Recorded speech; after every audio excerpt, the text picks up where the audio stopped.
If anything happens after our death, that is also natural. Not created by God or the Buddha or anybody else. It is natural. Setting sun here this evening become the rising sun in another country. Exactly like this. When the life is departed from here, come into existence somewhere else according to our karmic energy. Nobody to handle that. Remember, life never dies. People are scared of death, not knowing what happened to them. This is not our life.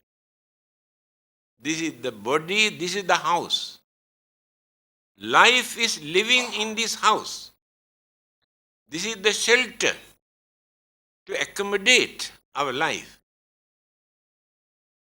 Life process and mental energy, karmic energy combined together.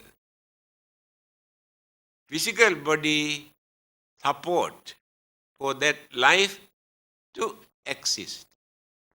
When this body is going on decaying and collapse, the life goes away.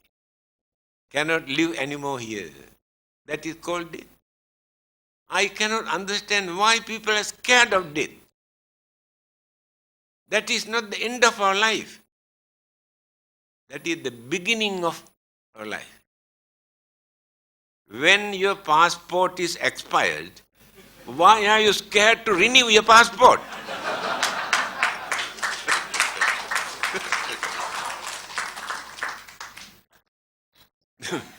Please remember, life never dies. There is nothing to die in life. It is an energy. Just now I mentioned life can exist in a certain world system without a physical body. We cannot understand that. But here in this part of the universe, life cannot exist without shelter. This is the shelter. So this shelter decay and collapse. So while we are living here, we have 4 elements here. This heat and what you call motion, solidity, fluidity. 4 elements are here. Then the mental energy, 4 kinds of mental energies combined together. Then the life started to function. After our death, 2 elements also immediately disappear. No heat, no wind, no breathing, no temperature. Disappear.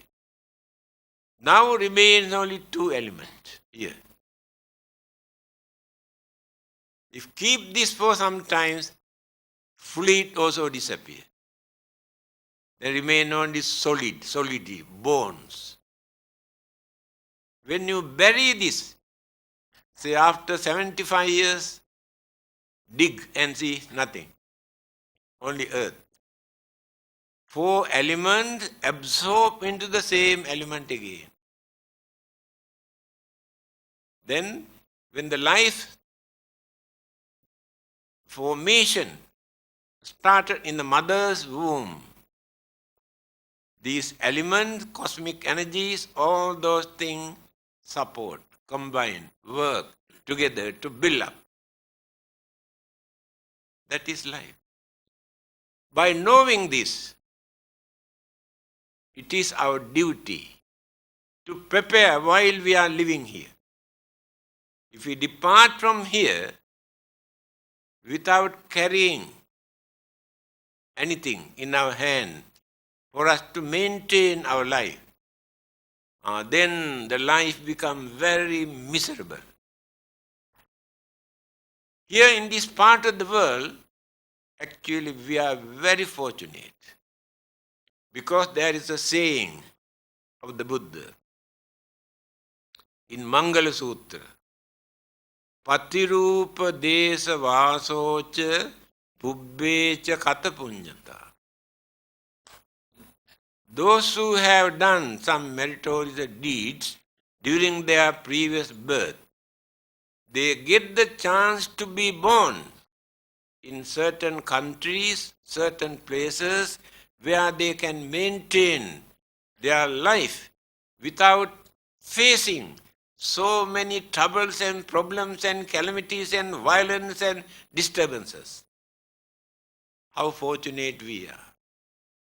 In certain countries, earthquake, volcanic eruption, millions of people dying and become, running here and there and searching. Then 2 years ago in North Korea, 2 millions died without food. Go to certain other countries. Many people have no piece of cloth to cover their nakedness. Here in this country, before the Chinese New Year, people bring lorry load of old clothing and dump in the temple. When you open them, you can see most of them are not old, out of fashion. They throw them away. How we enjoy our life in this part of the world.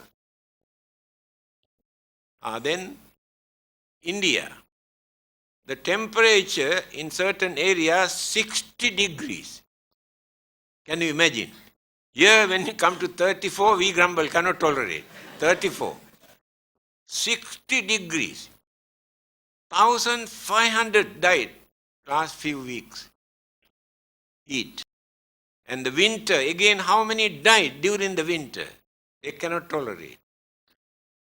So when you study one by one, compare with all the others, and countries where people are suffering in millions, like Iraq and many other countries.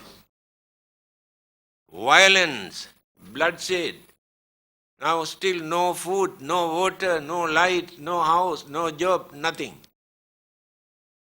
24 millions human beings in Iraq suffering.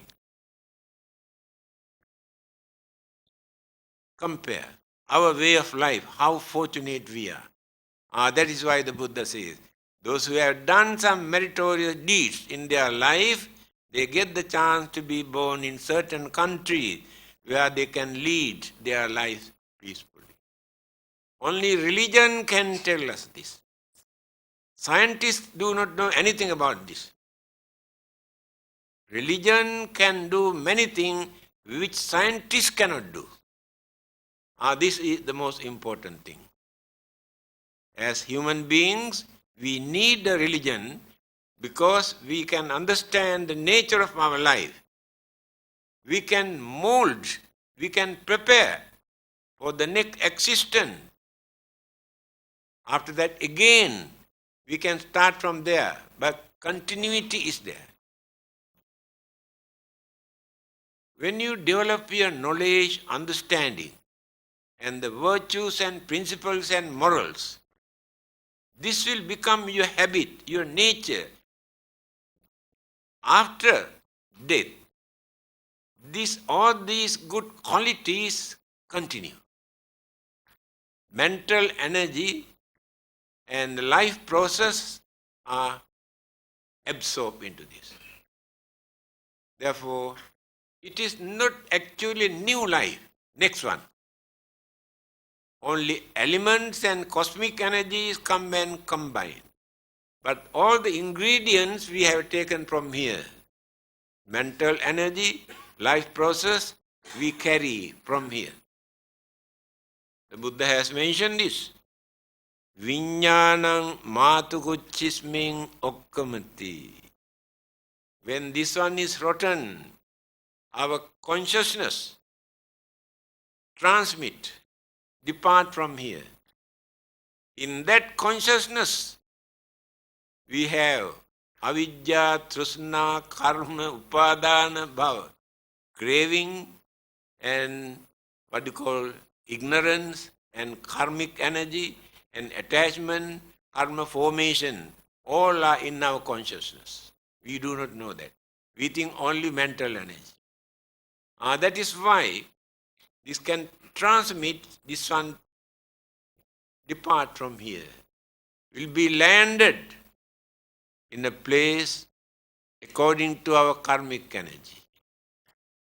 Karmic energy divert either this way or this way or this way. By knowing this through our religion or from any religion, this is not the first and the last. We must prepare. We cannot carry our property, what we have accumulated within this lifetime. Artha gruhe nivurtante smasane mitra bandhava. Everything what we have collected during our lifetime, we had to drop here, cannot carry anything with us. A very rich man who strongly believes that if people put anything into his coffin, he will get it back in the next life. Still there are some people. Do you know, during the Chinese funeral, I have seen, when the undertakers are going to close the coffin, they ask the family members to look at the wall, this side. Don't look at. Do you know the secret? Those days, they used to put many valuable things into the coffin. When they are watching the wall, they take out and put everything here and there. Still you believe this. Still you are watching the wall. So, what happened? Very rich man who strongly believed that he can get back many things in the next life, he has given 100,000 to his doctor, 100,000 to his priest, I don't know which religion, and 100,000 to his lawyer. Asked them to put this money into the coffin in front of others. So this man is dead. 3 of them also came. Then the doctor. Yes, no doubt he has given me 100,000. He has not settled my medical bills. I have taken 25,000. And the balance he put in the coffin. Then the priest came. Yes, he has given 100,000. Do you know the place of worship in our, I cannot see church or temple, I can use the word, the leaking, I spent 30,000 to repair the roof. The balance I put. Then the lawyer came. You know, lawyers are very honest people. You know?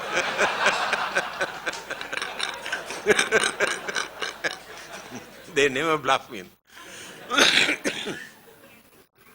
Lawyer came and scolded both of them.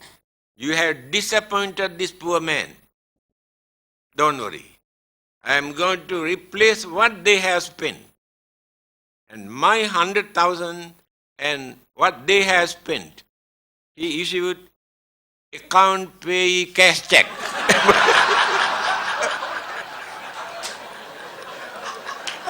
Put in the coffin.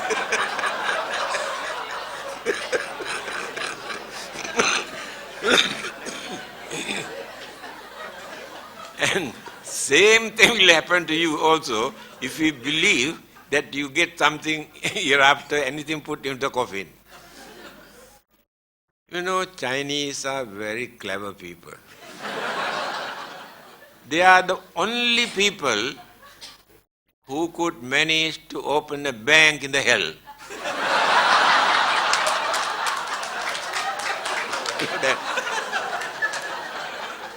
Americans who have landed on the moon still could not open a bank in the hell.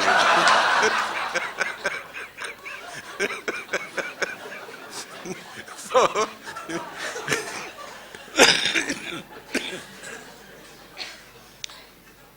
so, my dear friend, Buddhism is to open our mind to understand.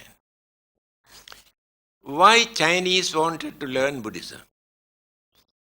Because more than 5,000 years old culture, philosophy they had in China.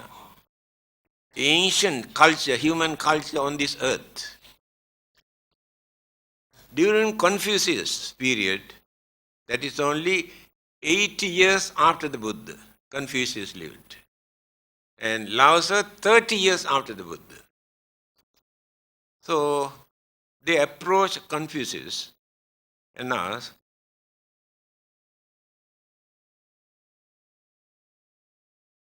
is there any life again after our death?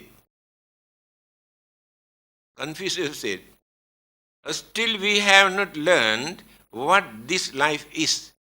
How do we know whether there will be another life? So they could not satisfy with that. Another group came and asked, is there anything that we can do for our departed ones? Confucius said, still we have not learned how to fulfill our duty to living one. What can we do for the dead one? That is why they have decided to go to India. 2000 years ago, they have taken so much of troubles and pains. Do you know the going from China to India at that time, by crossings and rivers and desert and jungles and such a long period. If 50 people started, maybe 20 people reached there, others die on the way. But they had courage. After going there, they studied, they observed very carefully how they practice religion. Because there were 3 religions very active. Hinduism, Jainism and Buddhism. Observe very carefully how they practice these 3 religions.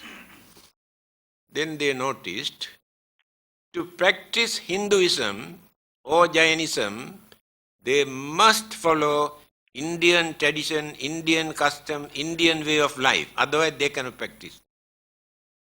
But to practice Buddhism, it is not necessary to follow Indian tradition.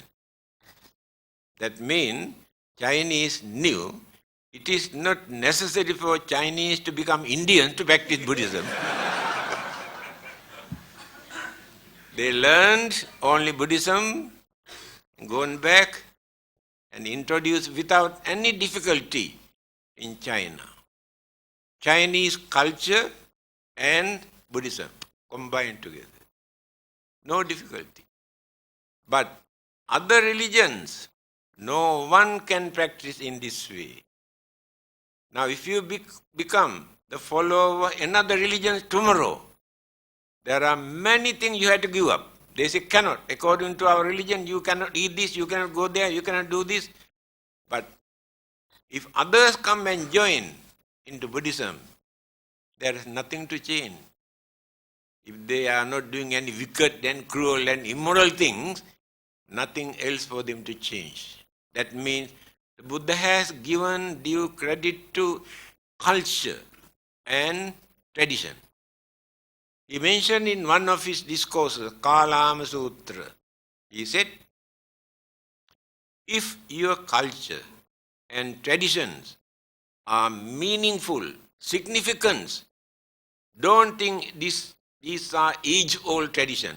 Follow them.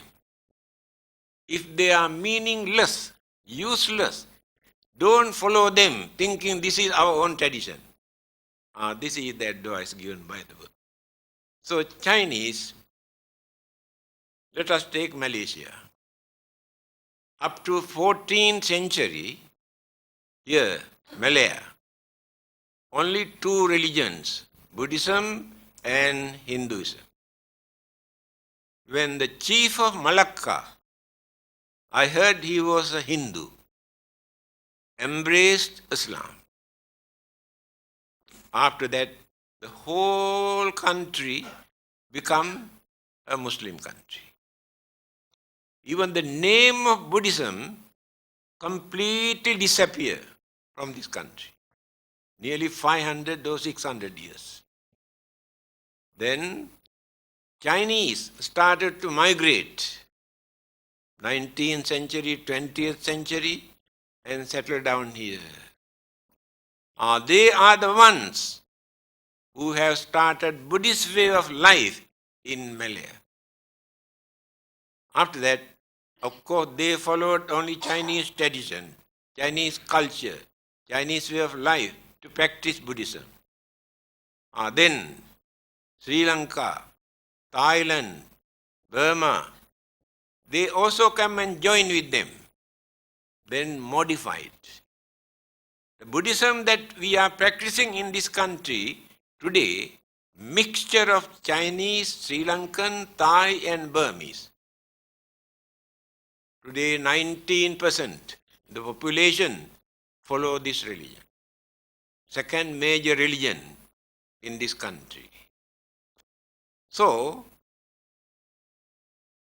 the freedom that we have to think freely and to follow our traditions and customs freely and religious belief not as law or commandment, but not because of fear of punishment, but knowing these things are wrong, immoral, wicked, harmful, then we try not to do.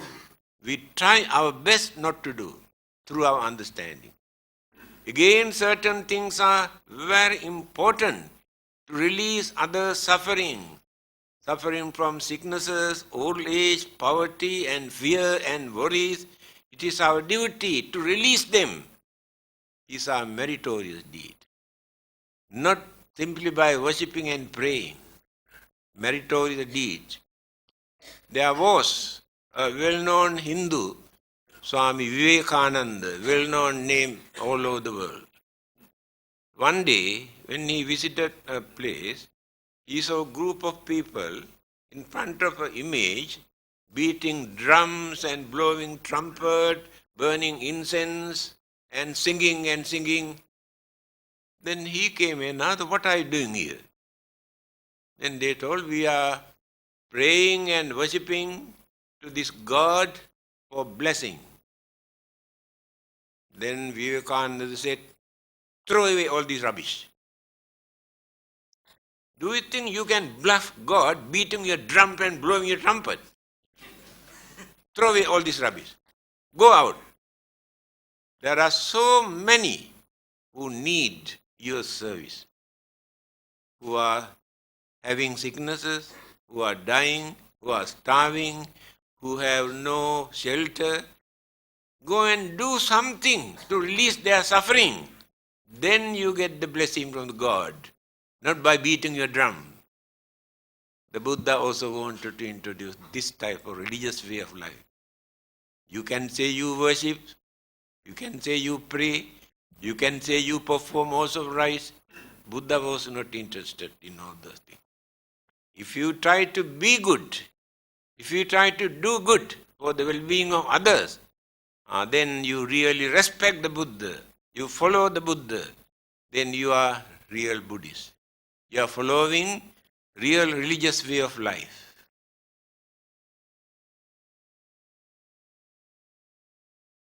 9:10. What time did we start? Good. So why not we allow them to ask some questions? Thank you, Chief Reverend. We shall now open to the floor for questions and answer. Please use the two mics provided in the house. Books. Buddhists. They claim themselves as a Buddhist, but in actual fact, the definitions of Buddhist and Taoism, there's a definition on that. And manners and duties, all are there. Therefore, whatever they practice, they cannot do away with them. Deeply penetrated in their mind as Chinese culture. Therefore, there are certain occasions, it's very embarrassing. And the Christian and Muslims ridicule our way of doing certain things, especially Chinese funerals. When they watch what they are doing, they really condemn and bad names. Buddhism get the bad name. But if they can practice these things, this is our Chinese tradition, Chinese custom, not Buddhism. And religious aspect is separate. Then no one can say they are bad Buddhists. Customs and tradition and religion. Later, when their understanding, maturity, experience, knowledge develop, they can minimize, they can reduce as much as possible what they can. That is the only. Otherwise, you cannot throw them away at once just because of Buddhism. Thank you. From your talk, it gives me the impression that for some system of belief to be classified as a religion, it has to do with after death or the next life. I think all human beings, being intelligent, they also follow a certain style of life or way of life. And just as you say, the free thinkers don't call themselves religious people. They just say they are free thinkers.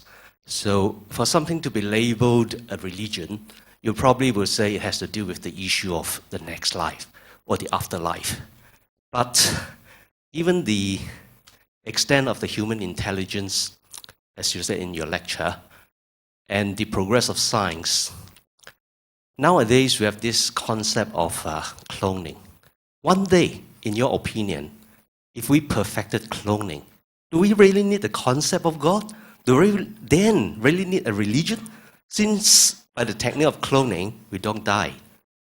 I can create one of myself, one of another self. Then what is the place of religion then? Thank you. Good news regarding this cloning and the Buddhist concept on cloning. Then I mentioned there is no reason for us to object, to go against this. Because Buddhism is a religion that which encourages people to use their intelligence, not to interrupt. So next day, this item appeared in the paper. Christianity, no. Islam, no. Hinduism, no. Buddhism, yes. I got so many telephone calls appreciating for making such brave statement. Because our own karma that we have committed, the Buddha says, by using our intelligence, we can overcome the bad effect. This is the nature of intelligence. So when human beings are going to discover certain things through their scientific knowledge, all the other religions objected at the beginning. This is against belief in God. Buddhism is the only religion never discourage. They can, if they misuse by adopting an immoral or wicked method, then Buddhism can stand against them. If they use this intelligence to discover many things that human beings could not discover yet, in time to come, my dear friend, they will discover so many things. Because others object, saying it is not the duty of human being to create some living being, it is the duty of the God. Therefore, you cannot create. Allow God to create. If they can create, what harm is there? Let them create, let them produce. In time to come, they may produce better one than the one created by the God. Thank you. Can we have the next question? Where is our mind located? Oh. Simple, short. Simple answer is never mind. It's not a joke, actually. People had this belief for a long period that our mind is in our heart. That is how they have created some word, kind-hearted, cruel-hearted. They think that the heart is responsible for this mental attitude. Later, when medical science was so advanced, they realized mind is not located in the heart, it is in our brain. They maintain this belief. Mind is in our brain. When psychologists started to develop by studying the nature of the mind, they come to know mind is not located in the brain. The mind is not located in any particular organs in our body. Mind is just like electricity. When engine and dynamo work together, friction create electricity. But this electricity is not located in the engine or dynamo, not come out from this machine. The friction create electron. Exactly in the same manner, when the heart and the brain work together, mental energy is produced. This energy is spread all over the body, not located in any particular area. The Buddha, he mentioned about the mind. Durangamang, ekacharang, asarirang, guhasayang. The nature of the mind. Durangamang. There is no any other kind of energy in this world that which can run so rapidly other than the human's mind. We can radiate our mental energy throughout the universe. When lightning strikes, we have no time to see appear, disappear.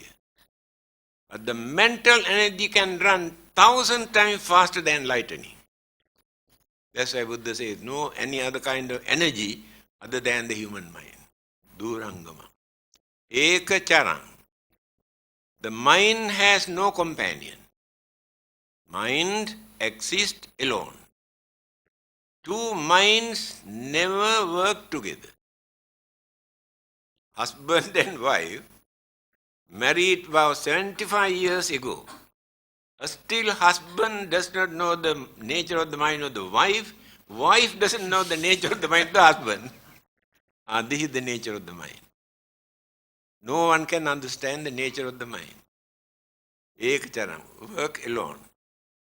Asarirang, that means there's no some sort of formation, visible or tangible formation to say this is mine. It is invisible. Guha sayang, setting in a cave. This is the word they have taken to think. The mind must be in the heart or in the brain. Here the whole body. Mind spread all over our physical body, but produced through the frictions of brain and heart. Then energy exists. Therefore not located in any particular place. Thank you. That I would like an answer is, we as human beings are all the time trying to do various things for our benefit, for our children's benefit. So as a result, the things we do daily doesn't really meet what the Gautama has preached to us. So for a doctor, though he practices medicine, he carries out abortion. An accountant, though he's honest, not necessarily presenting the facts to a true figure. A politician promises, knowing very well he might not achieve it.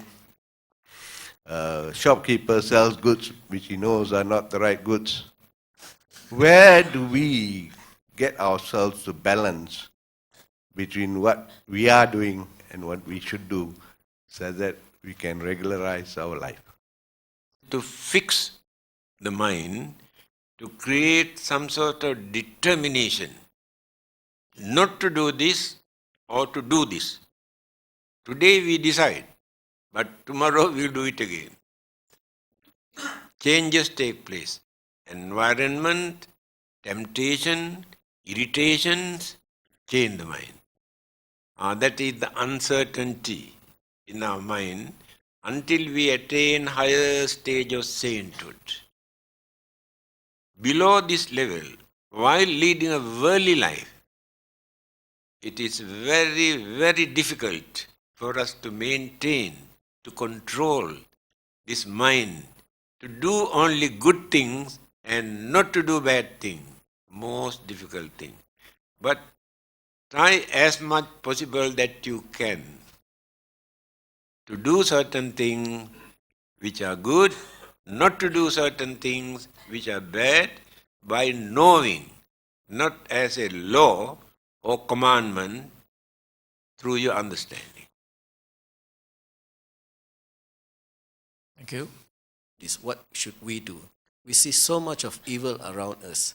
Should we not care about them, do our own, control our own self, do good by ourselves, and not make any effort to take action against the evil that is being done by others?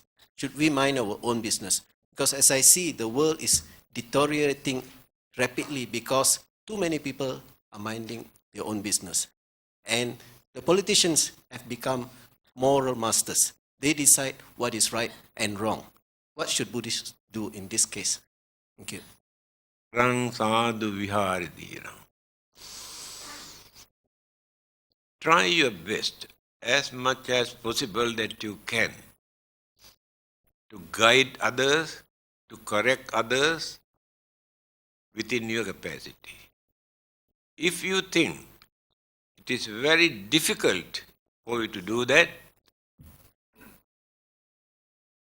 then you can keep away from them and lead a life where you can maintain peace and satisfaction.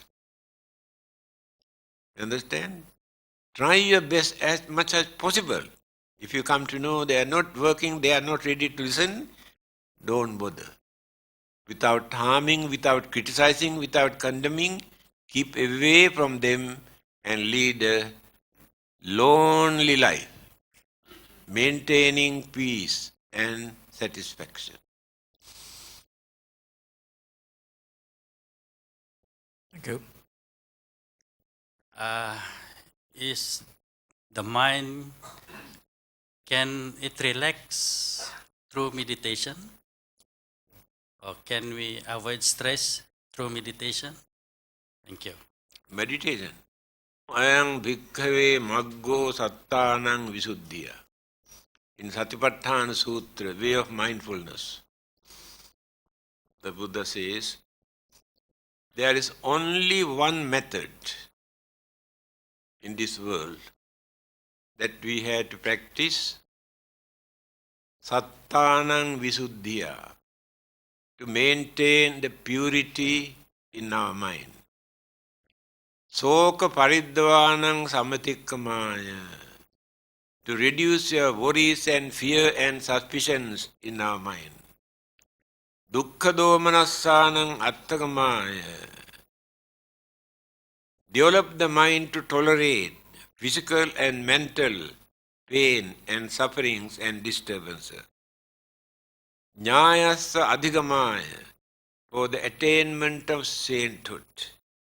Nibbanassa satchikiriyaya, attainment of final salvation. Only one method. What is this method? In English we say meditation. But Buddha used the word bhavana. The word meditation does not give the same meaning. Bhavana.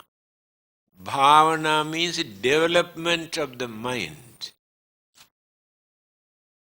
Now, education is not the development of the mind.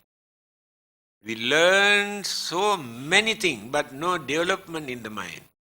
Anger, jealousy, grudge, and ill will and evil thought, all are there. No development. So, in the same manner, meditation means development of the mind by what you call suppressing all the evil, wicked, cruel, harmful things, by cultivating the mind, by concentrating on kindness, compassion, and unity and harmony, understanding, it will become the development of the mind. There is no another method. Scientists cannot contribute anything for that, only meditation. Meditation has no religious label. We cannot say Buddhist meditation, Hindu meditation, Christian meditation, or Muslim. Meditation is meditation. Meditation is just like medicine. We can give any label, but medicine is medicine. Anyone can practice meditation without any religion. Don't try to glorify. Our method is higher than others. Our vipassana is higher than samatha. Samatha is higher than vipassana. They try to glorify and mislead, create misunderstanding. So that is the only method. There's no another method. Thank you. We have time. Us on the Buddhist view on the feature of trance. As I have experienced in Christianity, in Islam, as well as Hinduism, people used to fall into trance. Does Buddhism have this sort of feature? Thank you. If you get into trance, People, they fall into trance, isn't it? So what is your view on this sort of features? yes, Buddhism has explained actually. When the five senses are not active with the mind, when the mind stops thinking, creating mental object, then the mind penetrates into subconscious mind. Subconscious mind projects so many things. That is why they behave entirely a different way. Subconscious mind. Neither God or Buddha or anybody else influencing the mind. Subconscious mind. Thank you very much, Chief Reverend.